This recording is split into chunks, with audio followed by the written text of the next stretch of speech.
Olá, cidadão, olá, servidor público.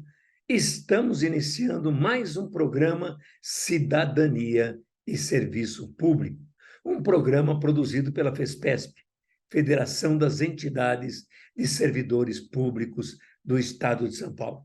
E no programa de hoje você vai assistir à primeira reunião do segundo semestre de 2023, da Frente Paulista em Defesa do Serviço Público.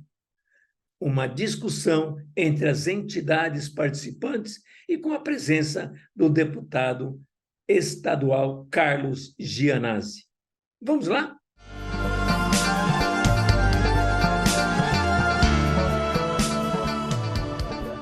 Estamos de volta. Na verdade, a Assembleia Legislativa volta a funcionar amanhã. Ela está em recesso até hoje. Hoje é o último dia do recesso parlamentar. Porém, as coisas continuam acontecendo, os ataques do governo estadual, os ataques do Lira aos servidores, ameaçando agora retomar a PEC 32. A gente tem que intensificar a mobilização, que ele pretende, não só ele, mas o próprio mercado, porque ele fala em nome do mercado, né? Em tentar pautar novamente a PEC 32. Então, acho que é uma preocupação grande essa para nós. Mas aqui em São Paulo, o que eu queria falar é de duas questões. A primeira é sobre um decreto que o Tarcísio publicou na semana retrasada, que é o decreto 67.819 de 2023, onde ele já anuncia a preparação da reforma administrativa. Foi publicado não nessa quinta, agora na quinta retrasada, no Diário Oficial, um decreto onde ele já pede para que as secretarias, todas as secretarias, preparem propostas de reforma administrativa. Então, ele já começa realmente a preparar, do ponto de vista legal, através de um decreto, já anunciando que fará essa reforma administrativa, e isso culminou justamente com o anúncio recente do Lira, falando da PEC 32, no encontro, por incrível que pareça, daquela empresa do Dória, né? Aquela empresa que eu falo de lobby, uma empresa que não produz nada, uma empresa que faz festinha para empresário. Então,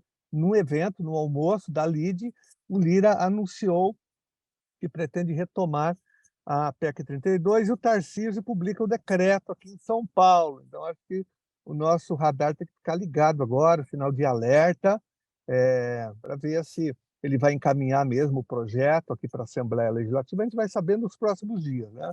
Porque começa amanhã, mas é uma semana morta essa ainda, porque como começa amanhã, a gente nem sabe, Gozi, você me perguntou se ia ter reunião ou não do Colégio de Líderes, não dá para saber, talvez hoje à tarde tenha algum comunicado, né? Mas de qualquer forma é impossível uma votação nesse momento aqui na Alesp, de qualquer projeto nessa semana.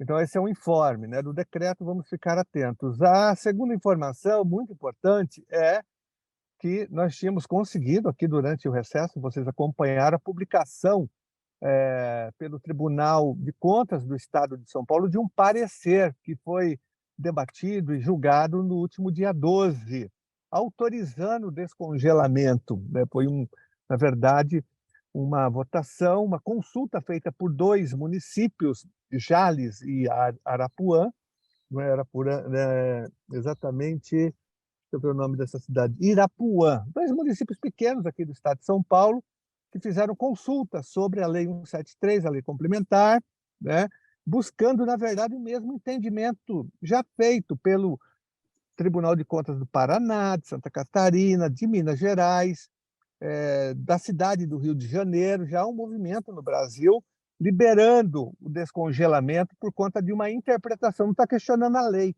173, não se trata disso. Na verdade, o questionamento é em cima de um artigo, o artigo 8º, o inciso 9º do artigo 8º dessa lei, né? Que para nós fica muito clara a interpretação de que só valia para o período da pandemia, né? Que essa lei 173, ela tinha uma preocupação com o impacto orçamentário naquele momento. Então, a partir dessa interpretação, vários tribunais de contas já liberaram o descongelamento sem questionar a lei em si. Isso que tem que ficar claro para todos nós. Não é isso que está em jogo, o questionamento da lei, né? O fato é que foi uma vitória importante. Nós já tínhamos questionado através, eu até tinha apresentado para vocês o nosso ofício, nós tivemos reuniões já, uma no ano passado, uma no início desse ano, no Tribunal de Contas, com os presidentes do Tribunal de Contas, né, recentemente com o Sidney Beraldo, no ano passado nós tivemos com o Ramalho, nós tivemos reunião também com o TJ, com o presidente do Tribunal de Justiça, onde nós debatemos esse tema, com o Procurador-Geral de Justiça sobre esse tema, e com a PGE, com a Procuradora-Geral do Estado, né, para seguir um pouco essa interpretação dos outros estados. E, recentemente, teve a provocação, a consulta desses 2 municípios que eu citei, e aí o Tribunal de Contas decidiu, votou pelo descongelamento, soltou um parecer, e foi ótimo, foi uma vitória importante, né? Tanto é que 3 municípios, pelo menos, já seguiram imediatamente o parecer. Araçatuba descongelou, soltou um decreto descongelando, a cidade de Santa Fé do Sul soltou um parecer também descongelando, e uma outra cidade pequena, que é a cidade de Tapiratiba. Tapiratiba, que tem apenas, minha gente, 12 mil habitantes, tem um orçamento pequeno, 50 milhões de reais aproximadamente, descongelou, autorizou com base nesse parecer do Tribunal de Contas. Mas eis que, na semana passada, na quarta-feira, o Tarcísio, na terça-noite, na verdade, o Tarcísio entrou com uma reclamação no Supremo Tribunal e conseguiu derrubar o parecer do Tribunal de Contas do Estado. Conseguiu, através de uma liminar dada pelo Alexandre de Moraes, suspender os efeitos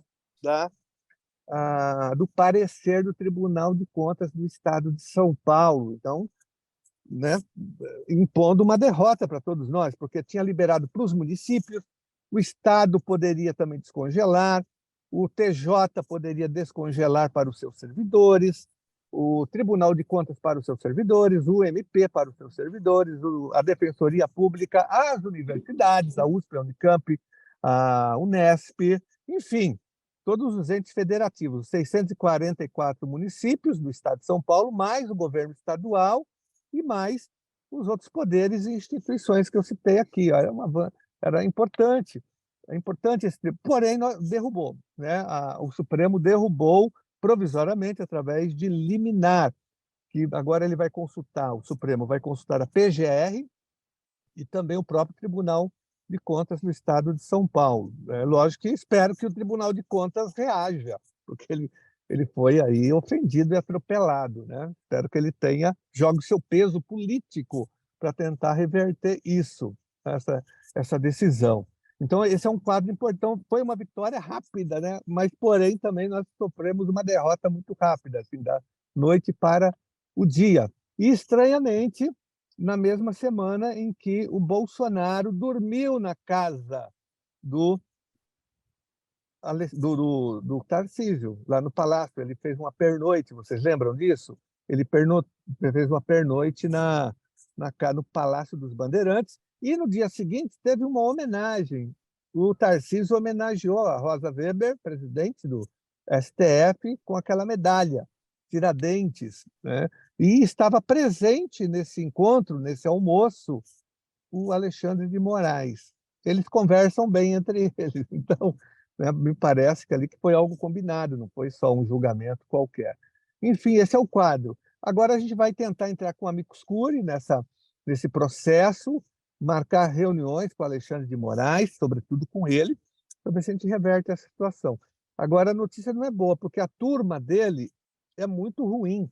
A turma que vai julgar isso é a Carmen Lúcia, o Barroso, que é sempre contra nós, contra os servidores, e o Fux, que é sempre contra nós também. Então, as nossas chances são difíceis ali nessa turma. Por isso que é importante entrar com o amicus curiae e tentar fazer uma pressão em cima do Supremo para que ele libere, né? Porque o Paraná liberou, Santa Catarina liberou, Minas Gerais, até o TJ liberou. Olha só, o TJ. O município do Rio de Janeiro liberou através do Tribunal de Contas, e aqui nós já estávamos também conversando com o Tribunal de Contas Municipal, porque o efeito dessa esse parecer do Tribunal de Contas do Estado não tem validade para a cidade de São Paulo, mas serve de inspiração. Inclusive o Celso, nosso vereador, foi até o Tuminha, que é o presidente, levou a proposta para ele, ia colocar, parece, em discussão, para ver se a gente consegue também ampliar esse entendimento para a Prefeitura de São Paulo, que tem milhares de servidores na mesma situação. Então, passei aqui um quadro rápido e sintetizado. Nós fizemos uma live na semana passada, está nas nossas redes, a gente explica com mais detalhes, né? De uma forma mais até jurídica e técnica. Quem quiser entrar, é só entrar lá no nosso YouTube, no nosso Facebook, está lá gravada, com mais detalhes sobre o que aconteceu, sobre esse histórico. Eu fiz um breve relato aqui. Mas é isso, gente, vamos ter que reagir, um absurdo, um ataque sem precedentes aos servidores, porque é um ataque também ao Tribunal de Contas do Estado de São Paulo. Não me lembro de nunca ter acontecido isso, né? O governador recorrer de uma decisão do Tribunal de Contas contra os servidores. Olha só, porque o Tribunal de Contas do Estado sempre deu decisões contra nós. É muito difícil o Tribunal de Contas defender uma proposta dos servidores. E quando ele faz isso, a decisão é derrubada pelo governador através de uma liminar impetrada pelo Supremo Tribunal, no Supremo Tribunal Federal. Então, temos que reagir, pessoal, a isso, que é grave isso. Nós temos que denunciar o Tarcísio exaustivamente, cobrar da base do governo, porque tem deputado que apresentou da base do governo, que apresentou projeto também para descongelar. Agora eu quero ver, chegou a hora da verdade, como que essa base do governo vai se manifestar contra essa decisão do Tarcísio. O Tarcísio sabotou, deu um golpe nos servidores públicos do Estado de São Paulo, né, contra o descongelamento. Ele, só para terminar, ele, Góes, na justificativa, disse que vai ter um impacto econômico para o Estado de São Paulo, né, de mais de 600 milhões, isso vai envolver 80 mil servidores, né? Na verdade, isso não corresponde à realidade. Primeiro que não é esse valor, porque o impacto não é de uma vez, não é todo mundo, e é pouco tempo, é 1 ano e 6, 8 meses no máximo, né, de tempo que ficou congelado. E segundo, eles não reclamaram quando o DERIT aprovou a lei descongelando para a segurança pública e para a saúde. Vocês lembram? Aquela lei do DERIT, que abre um precedente, inclusive, né? É a questão de isonomia em relação a esse fato. Então, não tem argumentação que se sustente em relação a não ser que é um ataque mesmo aos servidores, não só agora do Estado de São Paulo, mas de todos os municípios. Os municípios já estavam aderindo ao parecer do Tribunal de Contas, e municípios pobres, pequenos, sem orçamento, sem nada, gente. Santa Fé do Sul, olha só, já liberou. E, né? Agora, só para terminar mesmo, a minha única preocupação, a minha e nossa aqui do nosso mandato, nós estamos fazendo uma análise se essa decisão do Supremo, se ela vai prejudicar também os outros estados, como Paraná, Santa Catarina, Minas Gerais, Rio de Janeiro, estados que já conseguiram o descongelamento. Isso é preocupante também para nós, porque seria um retrocesso agora para o Brasil, ou seja, o Tarcísio militando agora contra todos os servidores do Brasil. Então, era isso, gente, o informe que eu queria dar. Se alguém tiver alguma dúvida, estou aqui à disposição. Renas, parece que é com repercussão geral, né, a suspensão. Então, eu não sei se é só para o nosso parecer aqui do Tribunal de Contas, mas eu quero acreditar que não, viu? Porque se for, vai ser um desastre total, né? A Luciene tem a tentativa de entrar com uma PEC, não é, sobre isso? Não, já tem um projeto, que é o PLP, um projeto de lei tramitando, que descongela e está prosperando bem, né? Lá na Câmara Federal. O projeto dela está indo muito bem, com abaixo-assinado, tem mais de 150 mil assinaturas, já teve reuniões em vários ministérios apoiando, o governo Lula apoia o projeto. Agora tem que aprovar no Congresso, né? Mas esse projeto seria a solução definitiva de tudo, porque daí não teria mais interferência do Supremo, de ninguém, né? Do Tarcísio. Essa é a solução definitiva. Como nós temos também o nosso aqui na Leste, descongelando em nível estadual, e tem outros deputados copiaram o nosso projeto, deputados da base do governo. O Danilo Balas, por exemplo, que é bolsonarista roxo, apresentou um projeto idêntico ao meu, para descongelar. Então, vou cobrar dele aí, Danilo Balas. Como é que é? Você vai reagir ao seu governador que está militando contra os servidores? Então, tem projetos tramitando aqui também. E no Congresso Nacional também. Enfim, é isso, gente. É luta. Eu sugiro que todas as entidades entrem como amicus curiae, peçam a eles, podem autorizar ou não. Fica a critério do ministro do Supremo, né? Tem a lei, os artigos que definem quem pode entrar, eles podem aceitar ou não. É importante que todo mundo entre. Todas as entidades aqui da frente entrem, enquanto a pública pode entrar, as entidades, os sindicatos, as associações. Eu vou entrar como parlamentar, a deputada Luciane vai entrar também como deputada. Eles podem aceitar ou não para a gente ir lá debater com Alexandre de Moraes, que na pauta contra o fascismo, eles cumprem um papel importante, mas quando chega nessa área do servidor público, eles são todos contra nós, eles são todos neoliberais contra nós. Então, eu pedi para falar por conta, com relação ao reforma administrativa estadual, né? Tem um aspecto, né, Janase, que é concentrar a decisão na Casa Civil, né? Então, é algo que a gente tem que acompanhar bastante de perto. Embora tenha invocado a participação das secretarias, né, a gente tem que, sei lá, tem que acompanhar e fazer um movimento.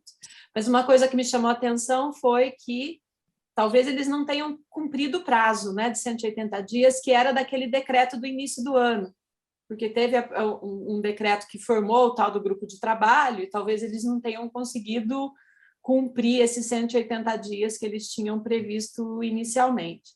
Com relação à reforma administrativa, eu só mencionar que hoje o Lira vai estar no Roda Viva da Cultura, e eu tenho uma proposta para fazer aqui na frente, dentro das nossas limitações, né, para a gente fazer algum movimento, porque pelo menos a chamada do programa está falando de reforma administrativa. Né? Não sei se vocês chegaram a ver, mas esse é o tema. E sobre a LC 173, né, a contagem de tempo, eu queria só contar para vocês que nós, tanto a Dunesp, a do Unicamp, a DUSP, os STU, Sintusp, todo mundo tem ação, né, para a retomada da contagem de tempo. A ação da Dunesp chegou, inclusive, a ter parecer favorável pelo TCE, daqui de São Paulo, né? E aí o Supremo barrou. Mas as outras ações, elas estão correndo. Então, a ação da DUSP tem parecer favorável na primeira instância, e agora a gente está esperando o recurso da USP.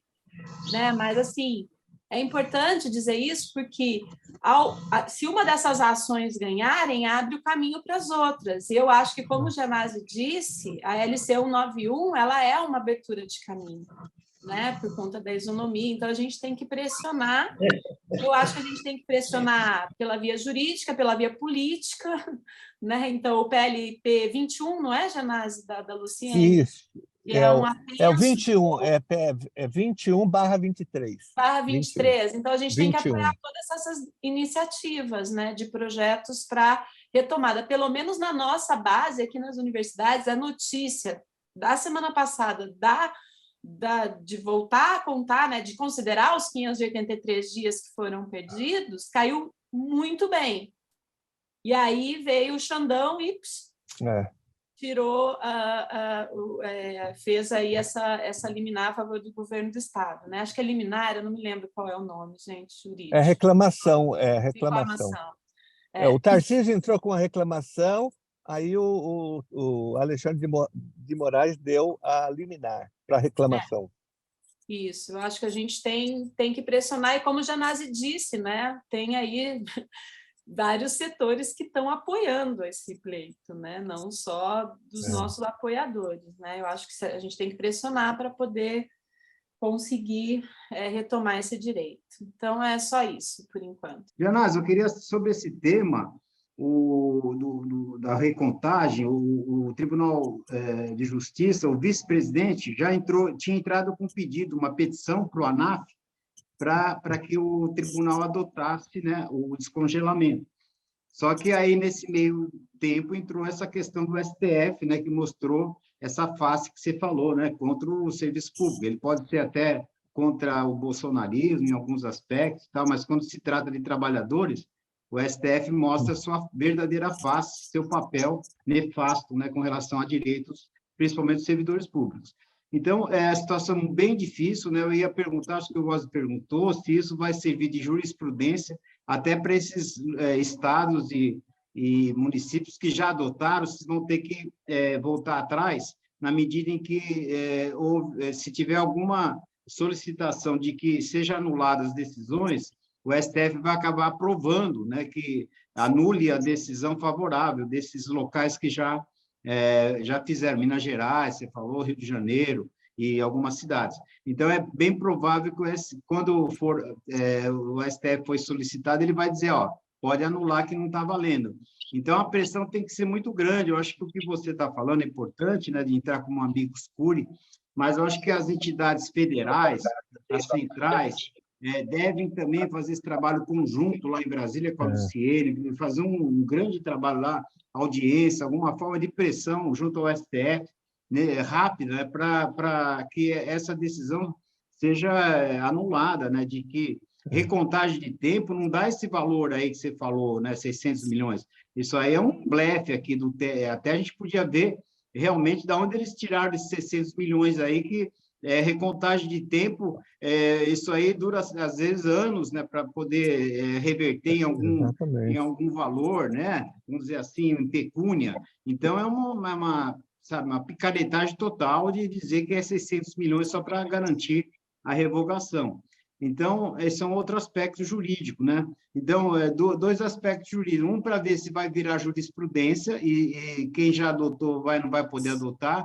Quem está adotando, por exemplo, no caso do TJ, no caso da DUSP, que a Michele falou, quem está adotando se vai ter que parar, né? Por causa dessa decisão do STF, ou se tem autonomia jurídica para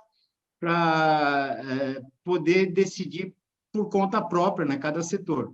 Então, isso é uma questão que tem que ser paralela para a gente levar. Outra questão, Janaz, nós precisamos retomar as lutas na Alesp nesse segundo semestre, porque você já falou aí de alguns projetos, até desse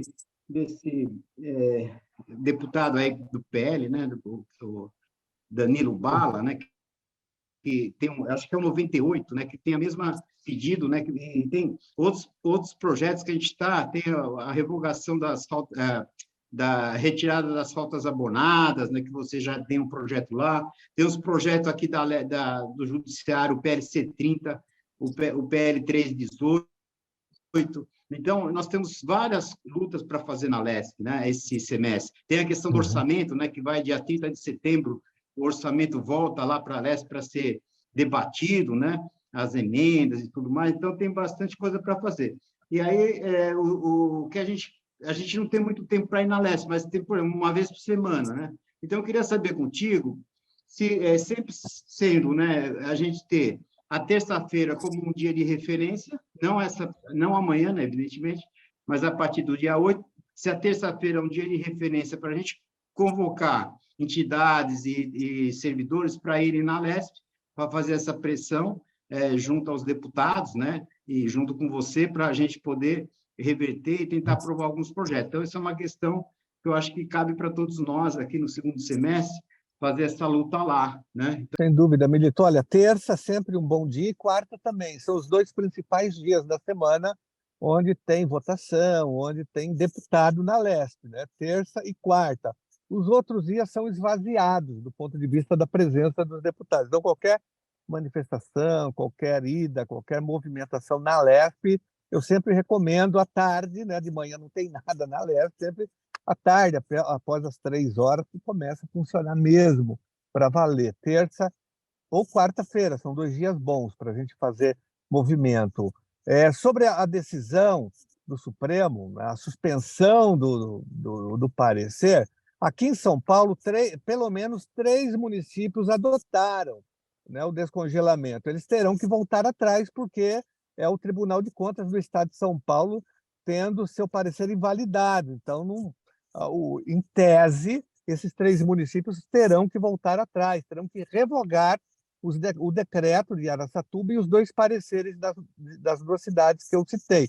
A nossa preocupação agora é com os outros estados, que o Gozzi levantou, você também está levantando, a repercussão geral. Nós não queremos alardear muito isso, porque, né, nós estamos fazendo consultas com procuradores que a gente conhece, com pessoas do próprio Supremo, mas sem alardear muito, porque daí eles podem pensar exatamente, se não pensaram, pensar exatamente nessa repercussão geral. Então, a gente está vendo se tem essa repercussão geral, de fato, ou só vale para o estado de São Paulo, suspender uma liminar do estado de São Paulo. Espero que fique só aqui, né, para não prejudicar os outros servidores do Brasil. Sobre o Tribunal de Justiça, o vice-presidente, nós nos reunimos, fizemos uma reunião com ele recentemente, elogiando até o apoio que ele deu, o parecer. Ele já tinha feito um parecer anterior ao descongelamento, né? E agora se manifestou novamente.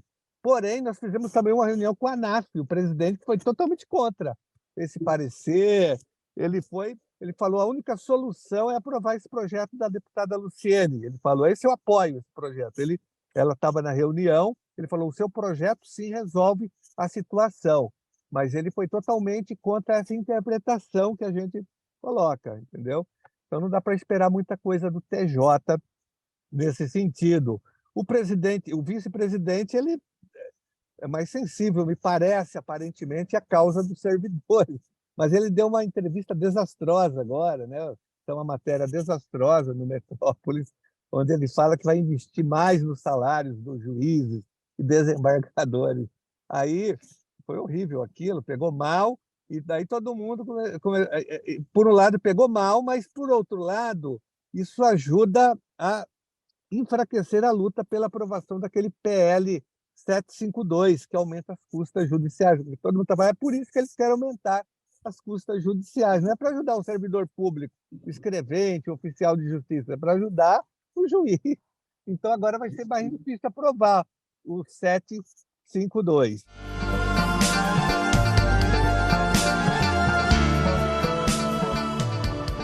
Chegamos ao fim de mais um programa Cidadania e Serviço Público, uma produção da FESPESP, Federação das Entidades de Servidores Públicos do Estado de São Paulo. Até o nosso próximo programa.